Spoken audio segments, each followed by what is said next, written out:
Hey guys, welcome to this week's podcast episode. And I've got a fantastic guest for you today, Carlos Alvarenga, and he is doing his PhD at the University of Maryland.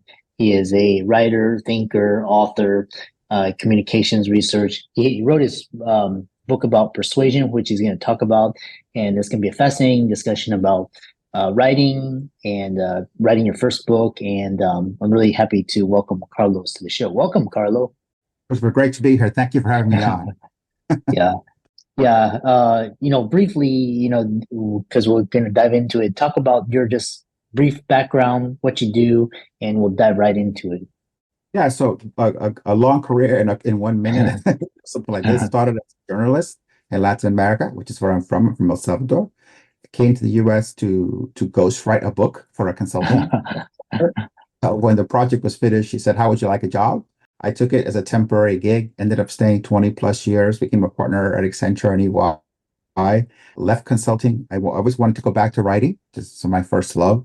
And a few years ago, I left, sat down, wrote 2 books, the first of which came out last fall, which is a book on persuasion, which then got me invited to do a PhD in language, which is what I'm doing right now. So I'm actually working now on the research for the follow-up book to the persuasion book, which will be my dissertation. So it's kind of killing 2 birds with 1 stone, as the saying goes. So yes, right now it's a reader and writer and researcher. Mm-hmm.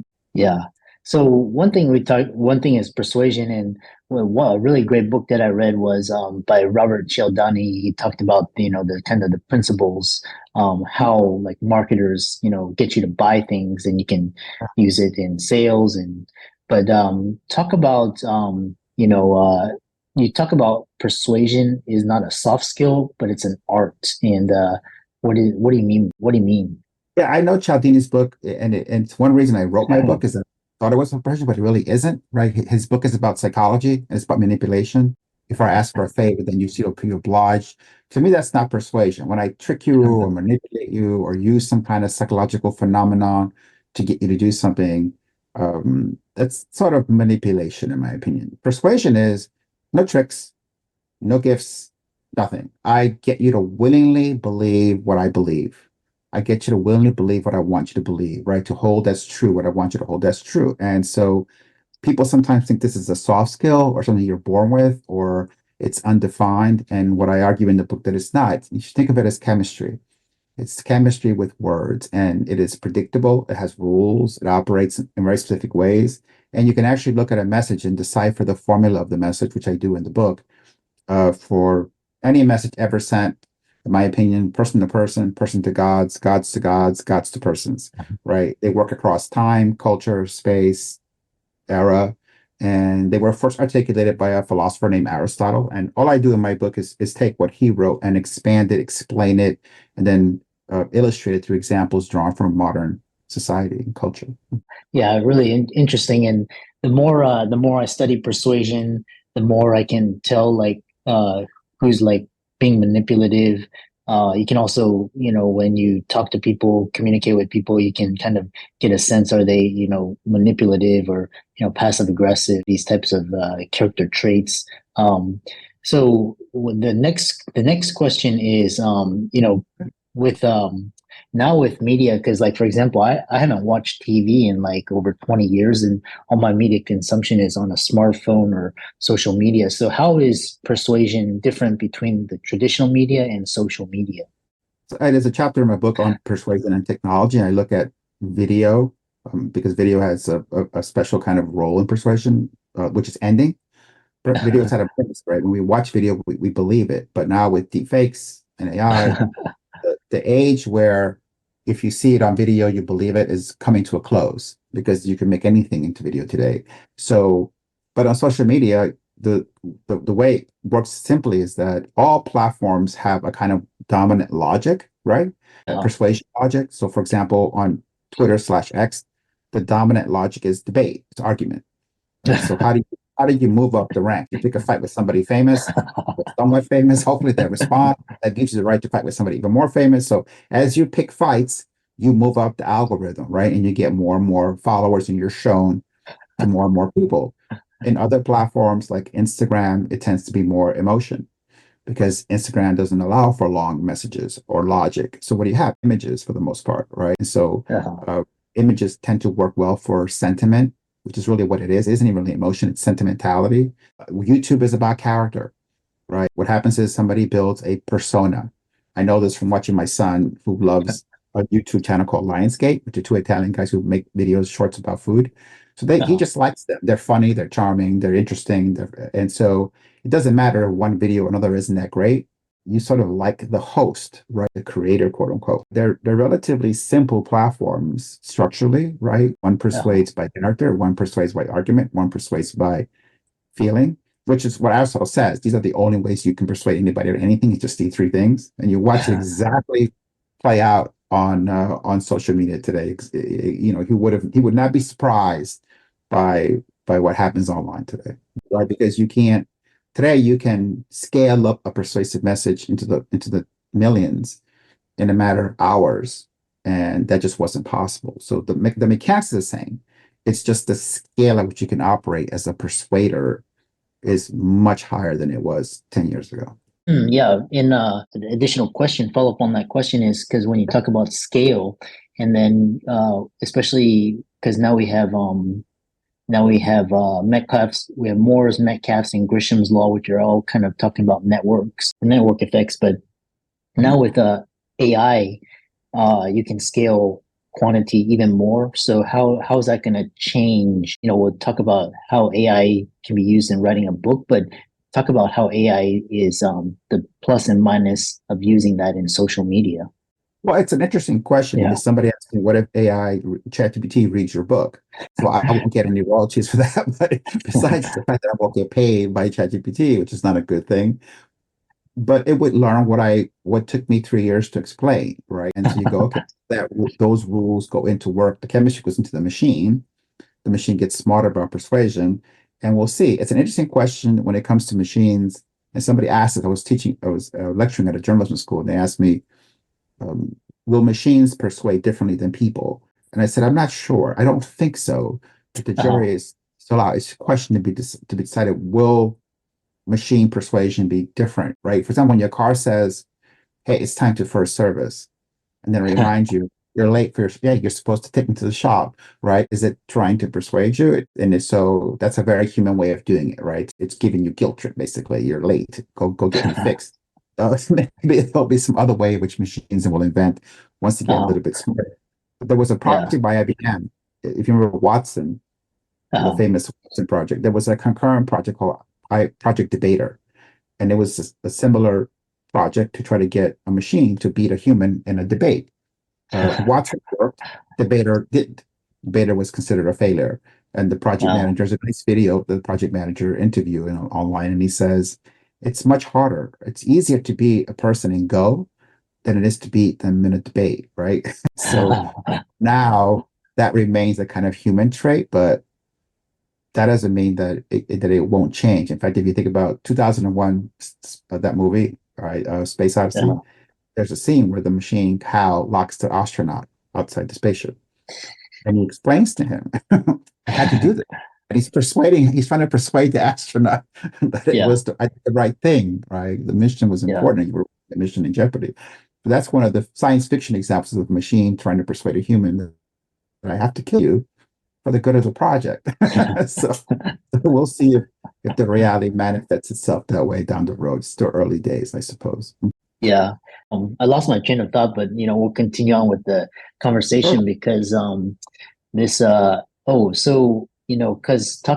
one thing is what uniques do modern social media platforms present, especially with AI, and do you ever see journalism being obsolete because now we have AI, and now we have micro macro influencers, and so these are kind of like these people are going to be like CNN or Fox News. You're going to have like millions, and then you have like micro kind of on the long tail people that have their followers. What do you think about that?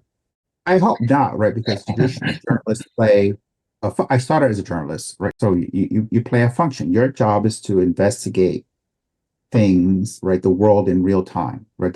So in other words, you're not a historian. Historian will that says, okay, this will happen 20, 30 years ago or 500 years ago.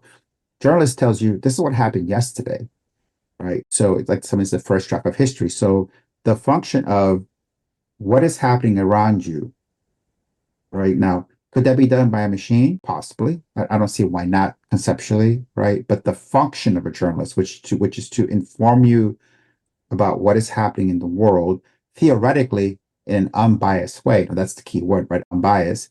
I think that Uh-huh. function is necessary. Imagine if you lived and you had no idea what happened on October 7th in Israel. You just didn't know, right? Or you didn't know who was leading in the polls. You didn't know or what laws were being passed because you didn't hear that. So I think that the problem is not journalism doesn't work. It's just that we've got an economy that takes the work of a few journalists and just repurposes it, right? Look, if you ever go look at a trail of an article that you see Uh-huh. online, oftentimes you'll find that it's a rewrite of another article, which was a rewrite of another article, which was a rewrite of something that somebody had done like 4 articles ago. So today you have this original piece of writing, which is then recycled and rewritten. And with AI, even worse because it does it faster, Uh, right? So it's funny how we think there's an explosion of content, but the original content has actually gotten smaller. It's just that it's repurposing it, right? Much uh, more than it could before because it's so hard to track everything now online. In the old days, uh, if you printed a story in a paper, for you to reprint it took as much trouble as to actually almost print the first one. Today, I can absorb this story, recycle it on ChatGPT, and I have what looks like a new reporting, but it really isn't, right? If you look carefully, you can reconstruct where the thing kind of came from. So yeah, but I, yeah. I do believe democracies require journalism to function. I think it's a critical Uh, role, and hopefully and I've seen startups that are working on trying to reinvent it for the modern age. So we'll uh, see if they make it work. I think it's important. Yeah, very much so. yeah. Which brings us to two things. One is talking about persuasion in the upcoming election, and it's going to be a huge election year with like huge implications. And Right. people don't realize the implications of who becomes president, especially in these days. And so then now people are worried about AI and like Twitter is going to basically like the algorithms are designed basically to conform to your likes and your reposts, so you'll see more of those. So, how is that all playing out, in the media? And a lot of people say like the media is rigged, corporations, they bought out the media, the government bought it, all this. How do we find the truth? Well, this is the problem. The only way to find out is to understand the source that you're looking at. For example, people will sometimes send me an article and I'll say, yeah, but who wrote it? Where was it published? And then when they never stop to look at the source. And when you do a little bit digging, you find out, oh, this source is controlled by this political that pays money. It isn't really reporting, it's just propaganda. And Yeah, so the trouble becomes when there were only 3 channels, right, on the network back in the 60s, you could say NBC, CBS, whatever it was, right? And I know who these sources are. They were manipulated as well, without a doubt. yeah, But it was easier to filter through what was manipulation and what wasn't. Today, when you have thousands of outlets all claiming to be authoritative on a given topic, saying, all right, what is this channel? And should I believe it or not? Is hard. That's why I think the best thing to do today is to find 3 or 4 outlets, preferably with different opinions, right? Who contract a Wall Street Journal and New York Times, for example, they don't agree on lots of things. So if you get one view and the other view, and you can process both and synthesize what they're saying, so it's almost like being a jury in a trial. I remember talking to a lawyer with him and told me the prosecution will stretch one way, the defense will stretch the other way. The jury's job is to figure out where is the truth, right? And it's probably not exactly what either side says. And I think this is the same thing about being a consumer of news today. We're a jury, right? It's a prosecutor on the left, a prosecutor on the right. Our job is to vote which one is probably right.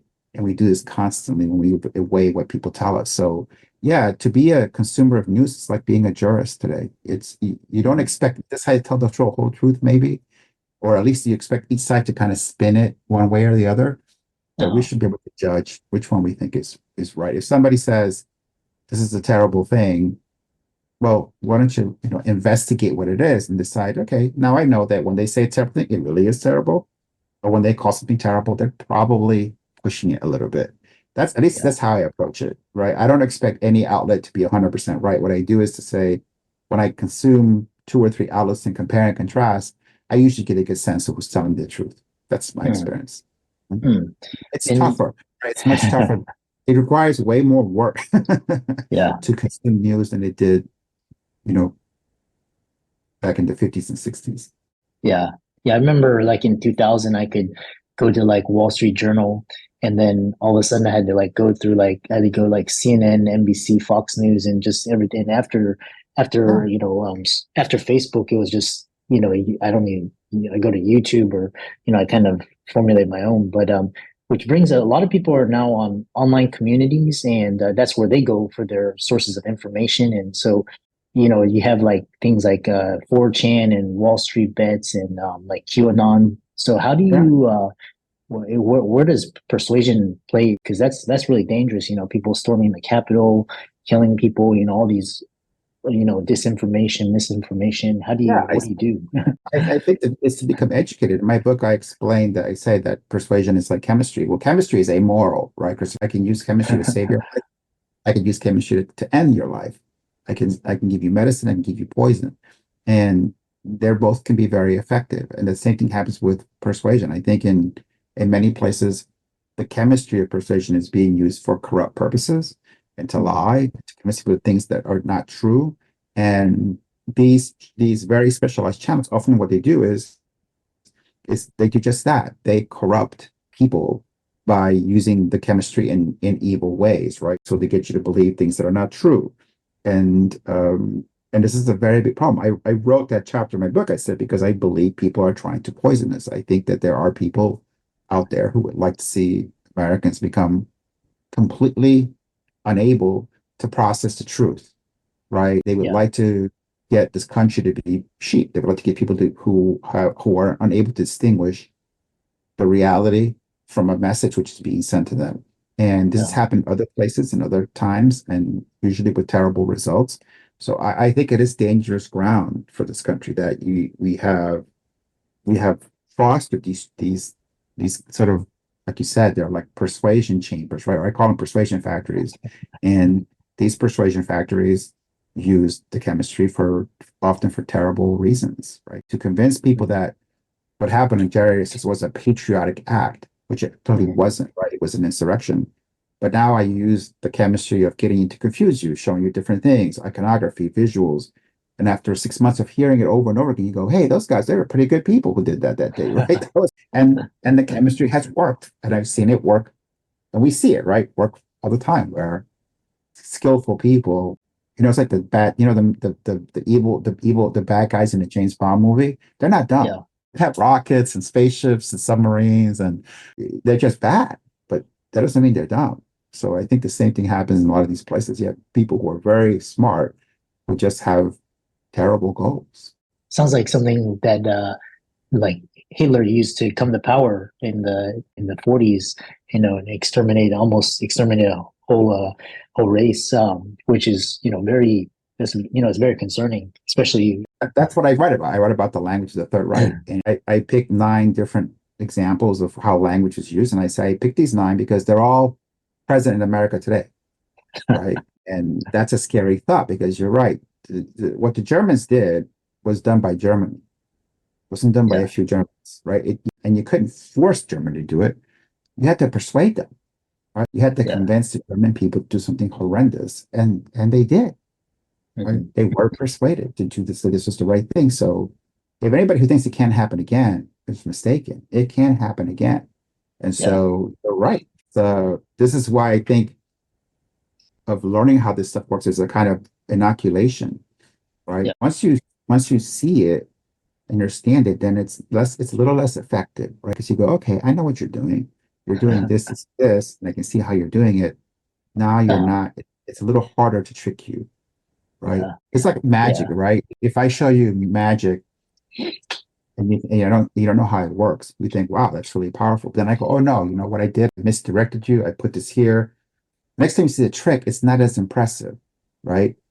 And I think the same thing happens here. But hopefully, if somebody reads the book and they go, okay, now I see what you're doing, I get it. right? It's not that Yeah. impressive, which is the goal.